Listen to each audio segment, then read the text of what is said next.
Joining us now is Kasey, and we are backstage kind of here at the studio today because it's our day off, and I was so excited because it was a day off for Kasey, and she's with Deadlands. Welcome to the show. How are you? I am good. How are you? Good. I love that you came over today. You've been touring. You've been doing a lot of different things. I've been wanting to have you on my show for a really long time, but today's the day, and we did it. Yeah. So excited to have you here. Yeah, absolutely. I mean, I'm so excited to be here. Thank you so much for having me on. Thank you so much for letting me talk about Deadlands and talk about all the stuff that we're doing, all the crazy things. And I'm excited to get to know you. It's going to be fun. Me too, you. Now, who are your bandmates? It's a three, right? There's three of you. Three-piece, Okay, yep. So we have CJ Airy, who his artist name is also No Shade, and he plays guitar for us, he produces for us, he writes some stuff for us. We have Kyle Obrightis, who is our drummer, and he is a very flashy drummer. He writes the drum parts, of course, bangs the skins very well, and he's both of them are amazing. They're great dudes. I wish they could be here today, but they got other obligations. I know, that's exactly, trying to coordinate your schedule, my schedule, their schedule, but at least you represent them well. So exactly. I know that's the three of you, and everywhere you go, you're rocking it out. Oh, yeah. So tell me about how did you get together with them? How did you figure out that this was the magic, the three of you? Oh my God. So it's actually a funny story. So me and CJ were in another band together prior that we didn't really do anything. Nothing really got picked up with it. So we decided to part ways from that band. We had another guitarist in the mix. So then we were like, hey, let's start our own little thing. And we did. We were looking for a drummer.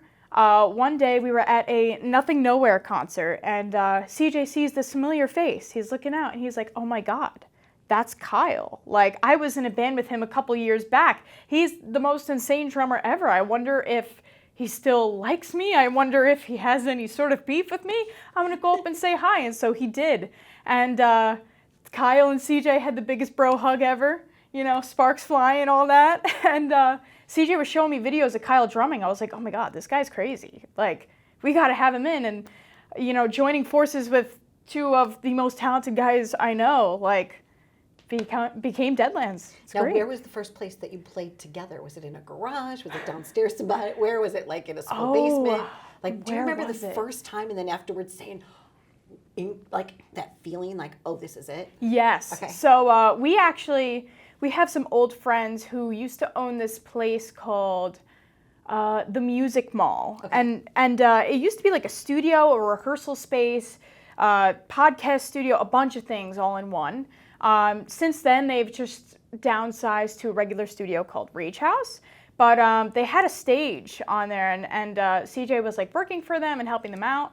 So he was like, hey, do you guys want to rehearse at this little spot over here? And we were like, yeah, we do. Why not? Like, let's do it. So, yeah, we locked it in. We were rehearsing all that. And before that, we were even just writing songs in CJ's bedroom, which was crazy. Okay. And well, you've come a long way since then. Because I've actually seen some footage of you, like, on big stages. So, like, success is, not that it's not well-earned, because I know it's well-earned, and you are definitely talented, but it's coming fast, and it's coming big. Yes. So I think you're like, I know you can't tell me yet, but you're going to be announcing that you got picked up by a label. Yes. Yes. So we have so many big things coming, and it's faster than my brain can handle most of the time. Well, that's why you have a good team around you, right? Yes, absolutely. You have to have a good team around the three of you, because it's a lot. It is. It can be overwhelming at times for sure. And I always vowed to myself, I was like, listen, no matter how famous or how big I get, like I just want to stay true to myself. I want to stay true to morals. Like that's where we're sticking. Nice. No matter what. I don't care. I want to stay the same person I am before and after the flashing lights and whatever, I think that's going to give you longevity. I hope so. I really do. I think that as long as you stay true to yourself, that your fans are going to grow with you. They're going to keep loving you. More fans are going to come. People are going to discover you from all different, maybe other genres and other age groups. Yeah. Like, I listened to your music and I was like, all right. Like, it took me a little second, and then but I just love, like, the way that you can, like, emote that song to someone. Thank you. Does that make sense? Yeah, it's absolutely. It's like all about the feeling and the presentation that you guys are up there doing, and I was like, oh, absolutely. Wow. So, like, you can get fans from other ways that you might not even expect. Oh, 100%. And it's so crazy because, like, I do a lot of TikTok stuff. I do a lot of social media stuff. That's mostly how we kind of got like the wheels churning on the Deadlands project. But with that being said, there's so many people that comment on my posts, on Deadlands posts, and they're like, listen, I didn't even like metal before I started listening to you guys, and then I started listening to you, and now I'm obsessed. And I'm like, that is crazy to me. I like the things that they call you. I mean, there's just some things they're like, oh yeah, she's called the screamer with the blue hair. You know, Jared Leto, like other celebrities have collaborated with you. Yes. Kasey, I mean, it's like, come in. It's really happening for you, which is so exciting. Tell me about Nita Strassman. Oh my God, Nita is absolutely amazing. For anybody who doesn't know, she is the guitarist of Alice Cooper. And one day they were just looking for a vocalist, and her content person, Anna Massard, she's amazing, takes beautiful photos, videos, amazing. And she's the coolest. But so Nita goes to Anna and she's like, I really, really, really need to find a new vocalist. So they started scouring socials. Anna found me from me covering one of her other bands that she does content for. And she was like, hey, what about this girl? She seems like awesome. And Nita was like, oh my God, yes. So one day I was getting my hair blown out in this random salon just because I felt like it. And I get a DM from Nita Strauss. And I was like, oh my God, this is a woman that I have been looking up to all of my life for being such an amazing, incredible guitar player. And she's asking me to go on tour with her. Like, that is insane. And it's, you know, being up there with somebody who's literally in the big leagues, it was very intimidating. I was so scared. I was so nervous my first show. I think it was 3 days ago, we just came up on a year of me being in the band. Congrats. And it was absolutely insane and surreal to watch that video and then see how I am now. It's like, wow. I still have those kind of moments. Like Alice Cooper was on the show, and like I did my research, and I found out that he was like a scratch golfer and stuff like that. But I was still so like you still, and I still get like that. I still get the butterflies. But I love that feeling because for me, you just relabel it as excitement. Yes. Right. You're so excited now. Yeah, you know? And it's so funny you say that because Nita actually had her wedding. She got married to her longtime fiance, Josh Fialta, and of course they're now husband and wife.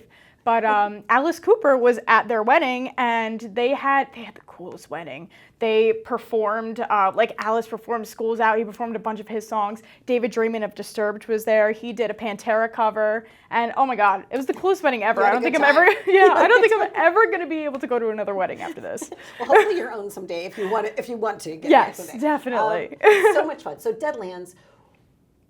There's like this 7 deadly sins that's happening. I want to know about that. Oh my God. The concept for it, what we're in store for. There's so much. So ultimately, I really wanted to bring out a concept that wasn't biblical, but I love when concept albums are brought to fruition and it gives people kind of a chance to speculate on what's going on. And with that being said, we have our new single, Villain, coming out in July. If it's 2024, in case anybody's watching this, years down the line. Exactly. And I'm sure they will be. It's going to be in like your archives, right? Yeah, right? So yeah, we have Villain coming, and we wanted to focus on Pride because I actually, what's crazy, I was looking up Pride Bible verses just because like, I just love the whole theming of it. I find it so interesting. Not that I'm really religious in any sense, but I just find anything that's like eerie, spooky, a lot of it is biblical. You know, like you have angel, devil, that kind of stuff. And so I was looking up just a caption for the post, and I was just posting on Instagram, and I looked up Pride Bible verse, and it said, for pride is the beginning of sin, and that's the first single we're releasing. Wow. How crazy is that? Nice. It's a nice message for you. Yeah, right? I'm like, that's so weird.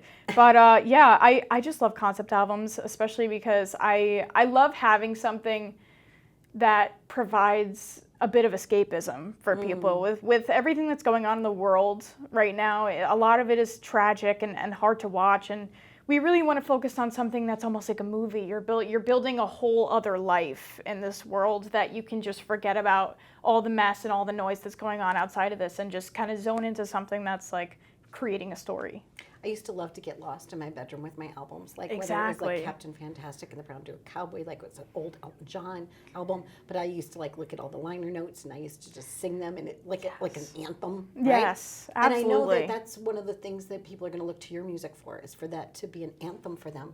Yes. They can like, you know, find those words to express something that's sometimes so hard to express. 100%. And like, I always like to put the personal twist in the songs as well. Like I write all the lyrics, all the melodies, at least for the most part. But I love to take not only the 7 Deadly Sins concept for this EP specifically, but I love to just put my own personal touch on it and go for things that I've experienced before and like that I've struggled with, so that maybe people can relate, you know, like especially in the metal community, like mental health is something so important that needs to be talked about all the time. You know, everybody's struggling. For a group, right? What is that nonprofit you're helping? Heart Support. Yes. So they are a nonprofit, and they basically give free peer-to-peer guidance and therapy.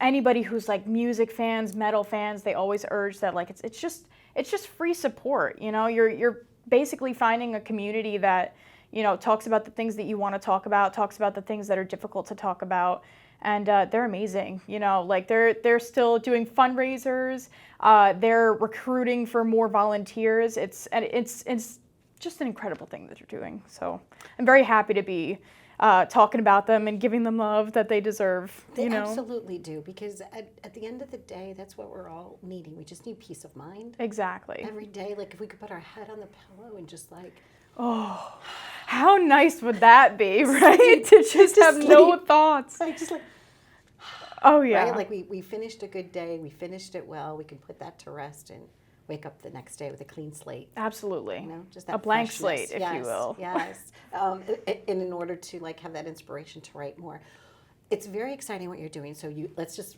recap that. So you've got a new label. Yes. You've got this new EP. Yes. You've got the new single coming out. Yes.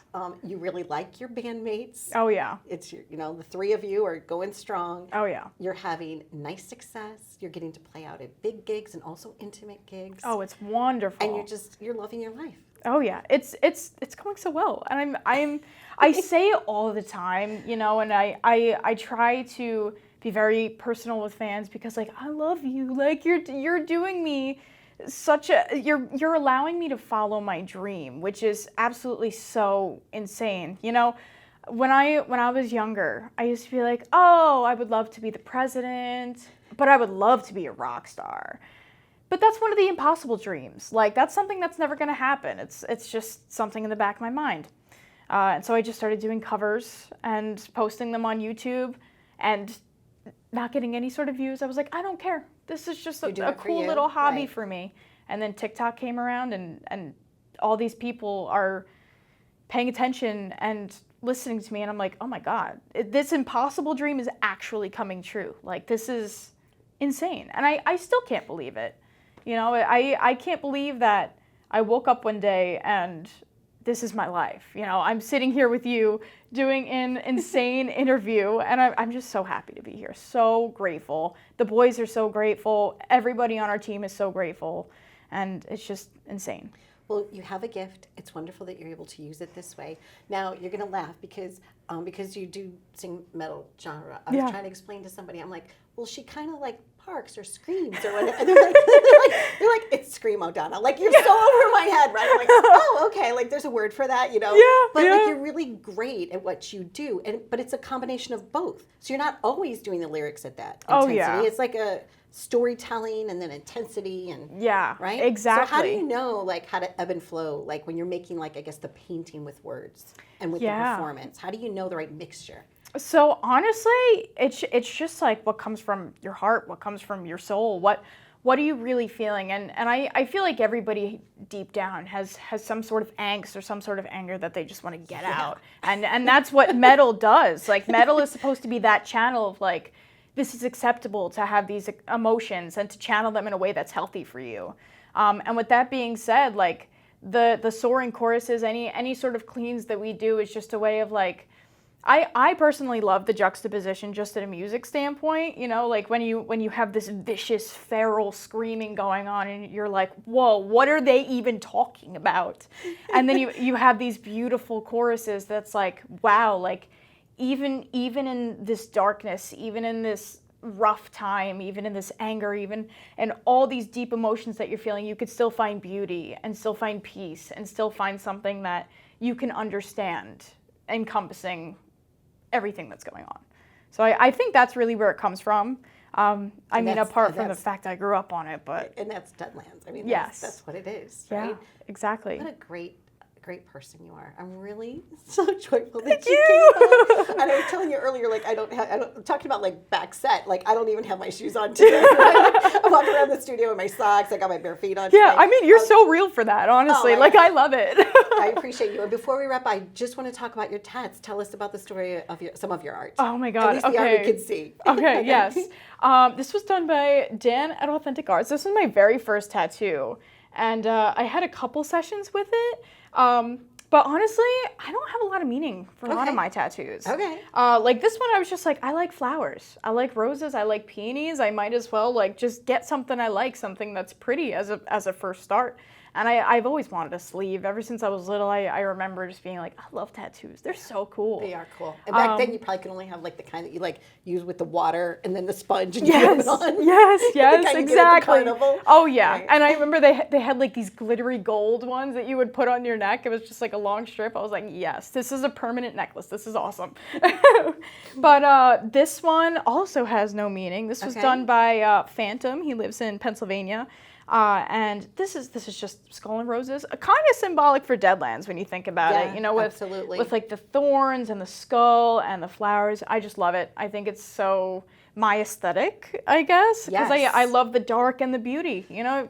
Going back to that, you just mix it together and you create something cool. And everybody needs that balance. Exactly. Right? And without that, then that's where you don't have mental health. When something's out of balance, right? So that's lovely. Really I cool. love it. You know, some people are like, oh my God, a skull on your forearm. I'm like, yeah, that's just me. Not only do you have a skull on your forearm, you have a skull here too, right? Yeah, exactly. We're human. I guess people need to realize that we're really just like a skeleton with a whole bunch of decoration on top of it. Oh, 100%. Right? That's such a great point. I never even thought about that. You could use that as a song lyric if you want. I would be honored. I mean, listen. Little collaboration going on. Yes. Anyway, thank you so much, Kasey. Stay tuned for more. Please follow them on all of their socials. I'm Donna Drake. I've been visiting with Kasey. She's one of the 3 members of Deadlands. Thanks for watching. Hi, this is Kasey Karlsen from Deadlands, and I'm on the Donna Drake Show. And I just wanted to plug in some shows that we're having. You guys can find your tickets at deadlandsband.com for Louder Than Life, Summerfest, Aftershock, Capulet Fest, you name it. We are going to be busy, and hopefully we'll see you soon.